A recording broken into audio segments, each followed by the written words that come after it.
réussite, je parle du succès, c'est dans le Seigneur Jésus-Christ. Je ne parle pas du succès selon les mondes. Non, bien-aimé, lorsque tu n'as pas Jésus-Christ dans ta vie, c'est difficile que tu puisses obtenir le succès. Le sous-thème que je vais parler aujourd'hui est intitulé « La découverte d'un idéal ». Tu ne peux pas connaître le secret dans ta vie au moment où tu n'as pas encore découvert l'idéal de ta vie. Qu'est-ce qu'on entend par l'idéal?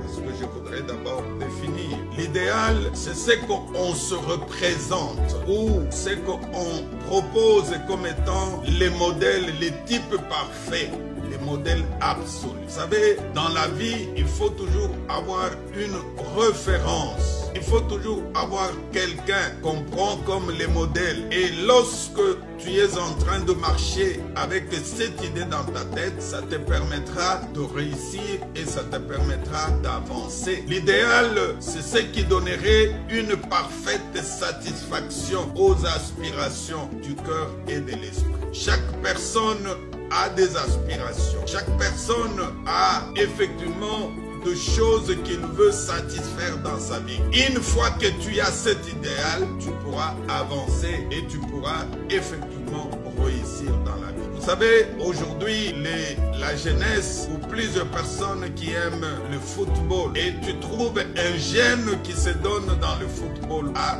vraiment un idéal, un modèle pour lui. Il s'est dit, je voudrais jouer comme Messi, je voudrais jouer comme tel joueur, je voudrais jouer comme Maradona, je voudrais jouer comme tel ou tel. Je ne fais pas la publicité de gens, mais je voudrais ne fût-ce que donner l'idée. Et vous verrez que ce jeune, lorsqu'il est en train de se préparer, et même dans sa façon de se documenter dans ses recherches, il fera tout pour comprendre qui fit tel joueur. La même chose aussi avec nous en tant que chrétiens. Notre idéal, c'est qui? C'est Jésus-Christ. C'est lui qui est notre modèle. Il faudrait que chaque chrétien se réfère à la vie de Jésus pour comprendre comment Jésus a pu réussir dans sa vie. Comment il a passé 30 ans sans commencer le ministère. Et c'est à l'âge de 30 ans qu'il a commencé. Il n'a travaillé que pendant 3 ans et il a eu un grand succès. Et il a fini sa mission pendant 3 ans. Il faut avoir l'idéal. Et Dieu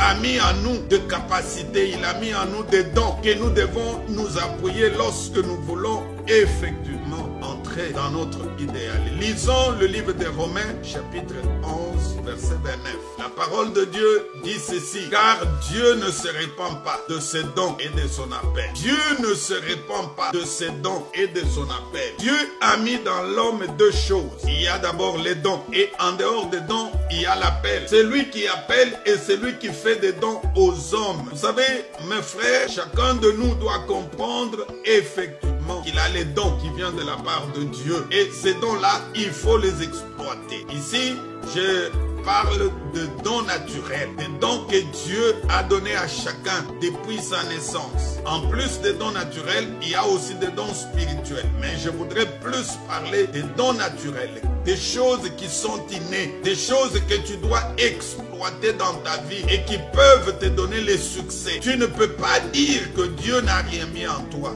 Non, je suis contre certaines personnes qui pensent que Dieu n'a rien mis en eux et qui estiment qu'ils sont venus parfois accompagner certaines personnes. Non, le problème n'est pas d'en avoir beaucoup, mais le problème c'est de chercher comment valoir ce que Dieu a mis en toi, ce que Dieu t'a donné. Qu'est-ce que tu es en train de faire, mon frère, ma soeur? Tu en as eu combien de la part de Dieu? Aujourd'hui, tu souffres parce que tu ne sais pas faire valoir ce que Dieu a mis en toi. Il ne faut pas croire que l'autre te dépasse. Non, nous sommes tous égaux devant Dieu. Il est vrai que l'autre peut avoir plus de talent pour toi, mais que cela ne te décourage pas, que cela ne te bloque pas, que cela ne t'empêche pas à pouvoir exploiter ce que Dieu a mis en toi. Il faut avoir un seul objectif à atteindre. Il faut se fixer des objectifs dans la vie. Et il y a ce que nous appelons des objectifs généraux et les objectifs opérationnels. Quand je parle des objectifs généraux, tu te dis, je voudrais dans ma vie devenir telle personne. Je voudrais devenir une grande femme d'affaires. Je voudrais devenir... Vous savez, il y a des gens qui ont connu des succès dans ces domaines-là. Toi aussi, tu peux le faire. Et il y a maintenant les objectifs opérationnels. Tu te dis, comme je vais devenir un grand restaurateur, comme je vais devenir un grand avocat, parce que j'ai vu tel ou tel qui a reçu dans ce domaine, voici ce que je dois faire. Voulant devenir avocat, je commence d'abord par étudier, parce que ce n'est pas d'emblée comme cela que tu dois devenir avocat. Ce n'est pas d'emblée que tu deviendras médecin.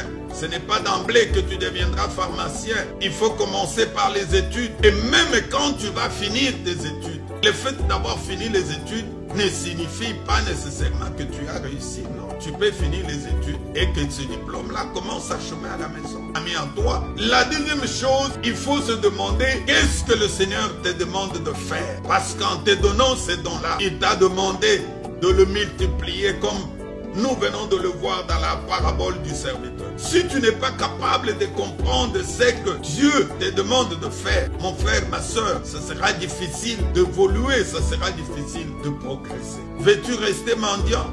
Non, c'est pas ça la vie d'un enfant. Veux-tu rester à la charge des autres? Non. Dieu ne t'a pas créé pour que tu sois à la charge des autres. Dieu t'a créé pour que tu sois indépendant dans ta vie.